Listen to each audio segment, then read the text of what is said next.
Hello, everybody, and welcome to episode number 35 of the Playoff Push podcast. I'm your host, Jack Dobbins, and today I'm joined by a very special guest, former NFL cornerback, two-time Pro Bowler out of Tennessee State, Dominique Rodgers-Cromartie. How are we today? Hey, what's going on, my man? I'm doing good. I'm doing good. That's good to hear. Of course, NFL draft season is right around the corner, and you have one of the fastest 40s ever. I mean, you ran a 4.29. I've been seeing it on your story a lot recently. So, my first question, I got to lead off immediately with it, heading right in. So, you also ran track and you won the Ohio Valley Conference 60-meter dash in college, and of course, ran that 4.29. But historically, players under the 4.3 mark generally don't do too much in the league. How did you defy that trend and establish yourself as a successful player? You know, to be honest, I honed in on my skill set. And that's my impediment.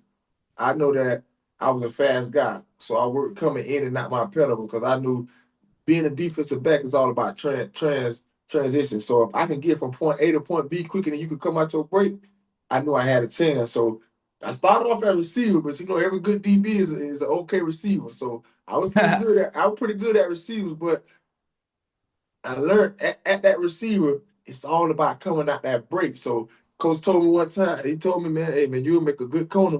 I made that swap in. History. It's history after that. Yeah, I mean, you played 12 years in the league, so clearly it worked pretty well. Played for my Giants, you played for Arizona, Denver, Right. Philly, back when they were the Oakland Raiders, Right. and Washington back when they were still the Skins. And of course, you made two Pro Bowls. So, I mean, what a career. First round pick in '08. I mean, man, it was great watching you growing up. It really was. I appreciate it, man. I had some fun times. I bet. I bet. So, of course, one of those teams you were on was the 2008 Arizona Cardinals. Now, Right. that was the team that made that improbable Super Bowl run. So, my next question is, what was the locker room like during that season, and what made that Cardinals group so special? But I think that we was a real brotherhood, and that's what I preach now, man. When I coach some of my 7-on-7 teams and volunteer at high schools, if you don't know the man next to you in and outside that locker room, you ain't you might get away with beating some teams, but teams that are tight knit, it's gonna be hard to beat them. Because they don't fought together, they know each other in and out, so they willing to go that extra mile for that man. So I would say, man, off the field, we was real big on just hanging with each other and just being around each other. So I think that played a major part in it. How tight was the defensive back core specifically, the safeties and the corners? Oh, real tight, man. One thing about Entry Road, man, like Oh, yeah. he used to have little times at his house, man, where he called a group over, man. When I tell you everybody showed up, man, and we hung out amongst each other. We hung out good, man. Did he have a nice crib that you were Oh all yeah, at? oh yeah, oh yeah, oh yeah. That's fun. That's fun. I mean, Antrel Roll was one hell of a cornerback himself. All right, I mean, yep, that was one great team. yeah. That's one of my mentors, man. Somebody that kept me in line. That's great. Another one of those teams that you really had a lot of success with was 2013 with Denver, in Oh which yeah, you made it to the AFC Championship game and played against Tom Brady, and you dominated oh Tom yeah, Brady. What was yeah. the game plan for that game, and what made it so effective? We had seen them early in the season, and they had came back and beat us and was up in Foxborough playing, man. It was tough. It was cold that day, and we never forget taking from that game, man. That they run a lot of little quick, shallowly routes, man. So our game plan was just go in there, man them up, and get after Tom Brady. Don't give him a chance to sit back there and try to pick us apart. And we had to play big boy ball, man. And for the most part, it worked for us. Yeah, I mean, speaking of man coverage, Tom Brady did love those short routes, especially to guys like Julian Edelman Yeah. and Danny Amendola a bit later All right. on. All right. So, speaking of that man coverage, during your career, you played in a ton of different defensive schemes and teams. What coverages did you feel best suited your skill set and why? I'm a man-to-man guy. You're man to Yeah, man, I'm 100% a the way. man-to-man guy. You can ask anybody that play with me if we playing something that we got help defense. I tell them, man, go help somebody else because I'm good at just me and you. It's me Oh, and you. yeah. Like where I tend to goddamn mess up a little bit is if I'm in the zone. That's too much responsibility. I see too much and I like to try to jump other people's stuff and get out my own responsibility. And it's always been tough for me to play zone. But man to man, it doesn't matter who you put out there. It's me and you. You might get yours, but I'm gonna get mine too. Gotcha. Did you So, love the outside man more, or did you like, when they crossed over the middle? Like, what was your yeah. favorite time to kind of I'm an pretend role? outside guy. I know Outside? I know certain teams put me inside at the nickel, but that I got respect for nickel because that's a two-way goal and that ball come right now. So you really got to be honed in on your technique versus outside. I could get away with a lot of baiting and just a lot of just what people would call bad technique. I can get away with that. I knew how to play it because I made it play to me. But most people would call it bad technique. That's also where the speed comes in. Because say like Yes, someone gets a hold on you, you can chase yes, them down easier than yes, a lot of other guys. yes, sir. Yeah.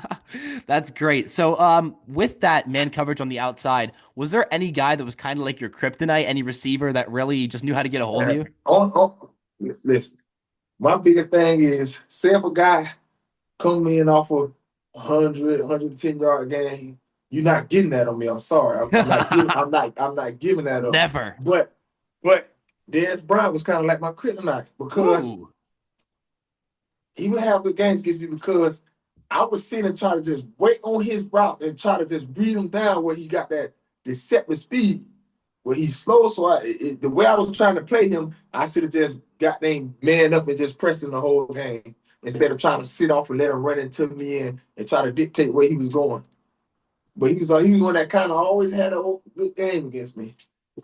Oh, wow. Dez is not the answer I was expecting Oh there. no, I'm telling you, Wow. a lot of people would think the Deshaun Jackson, the Julio Yeah, Jones, and the yeah. AJ Green, they playing in my strong suit. You got to think Huh. about them. You got to think about them receivers. You not finna just run me and out jump me. That's not finna happen. No, you're gonna have to play big boy ball if you want to get me. But if your strong suit as a receiver is running down the field and they just throwing that ball, Not nah, happening. that's not happening. No Nah. way. No way. Speaking of Dez, I got an important question because you, of course, did play cornerback. Did he catch it? Oh yeah. The Green Bay game. Yeah, did he catch it? It's hard to say. Some would say I got to say no because it was against Sam Shields. You know that's my partner there. That was good. It was good coverage. So I'm gonna have to say he didn't catch it. Dez did not catch it, folks. You heard it right here. Yes, sir. That's great. That's amazing. So, of course, speaking of, locking up guys, you had 30 interceptions in your career, which is, of course, really not easy to do at all. Do you have a favorite pick that stands out, whether it's because of who you intercepted, the moment in the game, or just however athletic it was? Yes, sir. I always tell you my favorite interception was when I was with the Arizona Cardinals and we were playing Eli Manning in a night game. I never forget it was in zero coverage. And Nixon ran a corner post and Eli threw it. And he thought he had it. And I had a cast on my hand at this time. So Oh, I never forget, man. I jumped clean sky over him and took the ball right out of his hand. But it was like we were floating in the air. That's my favorite interception. you snagged it right out of his hands I right there. snagged it right out of his hand. So He had it, but I went and got it. I just jumped on top of him. But like you can see both of us flying in the air with our ball and he came down. I just pulled it away from him. you said a deep outside post? Yes, sir. That's crazy. Wow. Just so like, did the toe tap come in, or was it like far enough inside as to where you didn't need to worry about your No, feet I there? didn't need to worry about it. Gotcha. Sweet, sweet. That's so cool. I gotta watch that when Oh, when yeah, we that's my finish favorite one. this little Favorite episode. interception. That's so fun. So, in your prime, this is an important question because it just like gives me a better idea as to who you are as a player. If Right. you could shadow any wide receiver in their prime from history for an entire game, who would you want the challenge of locking down? I want Ocho Cinco. Ooh. I want Chad Johnson because he's known to have the route running ability. Oh yeah. Yeah, I like route runners. If you just fast and big or can just jump, oh man, yeah, understand guys that can run and fast, you're gonna have them 50-50 balls. So you might get one or two. But guys that can run routes, them the guys I love to cover. Because Gotcha. it helps me with my hips and my feet work. And it let me know that I got some feet too now. But I love when the Keenan Allens came into the league. Oh yeah, I love it because Devontae Adams. yeah, they might not be your fastest, but they get separation because they sudden. Yeah. I love that. I love that. That's what I'm gonna go guard. That sounds fun. So I assume like you're really confident in your like agility from side to Oh, side and oh yeah, being able to oh, catch all them. oh yeah, that comes from basketball. That did I you call my I'm did I'm a, you I'm a play? lockdown bona fide defender. Did you how do you play basketball? Like what position do you play? Like Oh, and see, I'm only 6'2", but I play small and power forward. okay, all right, Yeah. cool. So I'm That a sounds big good to man me. and just a medium body. You play in high school? Oh yeah, oh yeah. What was your stats like? I'm kind of curious now. And I You probably got any average a idea? double. I probably average a double. More rebounds than points though. Oh, Yeah, no, that sounds I'm gonna get you 13 to 15 rebounds a game now. That's my game. wow. That Yeah. sounds fun. Nikola Oh yeah. Jokic. Yeah, yeah, yeah. That's great. Speaking of that Ocho Cinco, I mean, I bet the trash talk there would be crazy between you and Oh yeah, Ocho. man. Even Oh, to this day, man, when I see him, man, hey, well, that's why I love him, man, because I love that confidence, man. One thing about two confident people going at it, it's gonna be about it. It's gonna be fun. oh yeah, no. I can only I would pay to hear that conversation. Oh Like yeah. if you shut him down on a route and just hear what's being said, that would be so fun. Yes, sir. Definitely, man. Oh, I love that. That's great. So, of course, you played cornerback. We've said that several times so far throughout the show. And cornerback and safety are generally seen as two of the positions that are the most undervalued in the league. If there was one thing you could change about the way defensive backs are valued, what would it be? Man, you probably just as important as any position on the field, because like where you could make a mistake at quarterback or line, even the lineman, you have another guy there to protect you. When you out there on that island, man, you make a mistake, man, that's 6 points. Yeah, That's the no, between totally. that's the between winning and losing ball games. So and then you gotta think, man, these guys on the other side of the ball, they kind of good themselves now. Oh, yeah.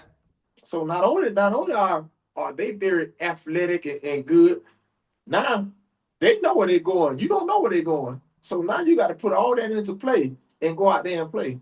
I mean, it's tough, man. That's why if you ever go to any camps or if you ever go to like little high school, everybody want to be a receiver. Don't nobody want to say I want to go play corner. Yeah, Don't exactly. Because nobody. wide receiver, you don't really have to think about what the corner's doing. You just do your thing and pray he doesn't get you. Right, Corner, you have to process the receivers and even the tight ends and potentially a right, halfback on, say, a wheel route. right. You got all that coming to a factor. So it's tough, man. It's So I mean, definitely mentally and tougher. then you know how the fans you have a game where you give up some of this that and they be on your head, but they don't understand how hard it truly is to be out there for 60 minutes Oh, and yeah. guard somebody. Man, that's tough, man. That's tough. 110%. Yeah, because Stingley just got the biggest cornerback deal ever. He's getting Right. 30 a year, and then Chase is getting 40 playing receiver. Right. It's like I think it's very interesting, like the way that corners get paid like a full 10 million less than receivers. Right. And not only that, man, it's going to an offensive game now. It's hard to go down and touch them receivers too. That flag coming. Oh On yeah, that, they no, throwing it's that flag, man. my dad's always complaining, it's a softer league now than when I was a Yeah. kid. For real, man. From growing up from watching the Mel Blunts from the Steelers, yeah, it's a different time. Wow. Yes, sir. Asked you a question earlier about the one receiver you'd want to go against the most. But Yeah. if you could pair in a cornerback tandem with one other defensive back that you did not play with in your career, who would it be? Two guys. Oh man. So I see. Are we talking just old school or new school? Like if throughout history, if you could take Oh, anyone throughout and history, put them on the other side of you, who would it be? I would. It would have to be a. I already played with him. That's the crazy thing about it. You hear about the greats of the Deion Sanders, the Darryl Greens. You know what I mean? The Mel Blunts, but my favorite corner was Asante Samuel. Ooh, Yeah, I'm a Asante Samuel fan, man. I'm I just, like I'm just that saying. pick. I like I'm that just saying. pick. I mean, I played with him. He'll never, he never knew that while I was playing with him, because that just, I'm just a competitor. I ain't gonna tell you, hey man, hey, but no, but it me, and I used to be like, bro, that's Asante right there, like, hey, yeah, yeah. And I had a chance to play with Champ Bailey, so I played with some Oh with yeah, some real good guys, man. But so if I had to pair myself, man, I love to play the Asante. that sounds fun. Do you follow like Asante's kid who's currently playing in the league? Oh yeah, yeah, Do you think he plays similar enough to his dad? yeah. No, his dad was different, man. Yeah. You gotta think, man. Dad got almost 50, 60 picks. Yeah, no, it's so Standing crazy. at about 5'10". Now, Man. he ain't the biggest guy, he wasn't the fastest, but he one thing I took from his game is, and I try to tell guys, man, at the corner position, I see a lot of guys not finding that ball. They playing it safe. No, no, no, no, man. He gonna take his chances. So if you ever watch my game, I'm going for it. Yeah. You're gonna have to double move me. Cause I'm going. If I see it, I'm going for mine. Sweet. I mean, yeah, I mean, you guys both had incredible pick numbers. I mean, you, of course, at over 30. Asante, I'd guess, was somewhere around, I'd say 50. I think 50 sounds Yeah, about yeah, right. he's up there. Yeah, I think he was an all pro. I think he was a couple times Super Bowl champ. I mean, like, yeah, that would be a pretty lockdown core, I think. man. Oh yeah, definitely, man. Yeah, you better choose wisely which side you want to go to. Oh, yeah. Speaking of a lockdown core, I mean, your family is a ridiculous cornerback core in its own Oh yeah, right. I oh mean, yeah, Antonio, four-time Pro Bowler. Isaiah just won a Super Bowl this year. I mean, oh how yeah. did football shape your family dynamic growing up? Man, to be honest, I think we all was track guys first. Yeah, we was all football. For me, football just kind of came around, man. I just knew track was my thing as far as jumping and running. That was my Yeah. thing, man. But the older we got, man, and football started now. I'm in the league. Antonio in the league. Isaiah in college. He coming up. Now it's more trash talking, man. Anytime we get like me and him, we finna go play one-on-one basketball later. Like it's so competitive. When we go work out, he be the receiver, I be the corner, or he be the corner, I be the receiver. We swap on. We keep tally of who caught on who. You know, and I be trying to tell him, man, to this day, man, I don't just like to give up balls like that, Oh, man. yeah. No, So no way. so it's real competitive, man. So just understand, you come to a family gathering, man. It's gonna be a lot of trash talking. It's crazy because, like, when every Thanksgiving, I play a game of wiffle ball with my neighbors. Right. I can only Right. imagine, your neighbors growing up playing against you guys in like a football game and being like, oh, well, here we go again. Right, right, definitely, man. It was definitely fun though, man. And we definitely some good times, and still doing it to this day though. We Oh, ain't dropped yeah. off yet. Yeah. Do you still love watching, Isaiah compete even now in 2025? I mean, he just won a Super Bowl. That's crazy. Oh yeah, like I tell him all the time, man. I'm his biggest fan and his biggest critic. You know, because I don't see him develop.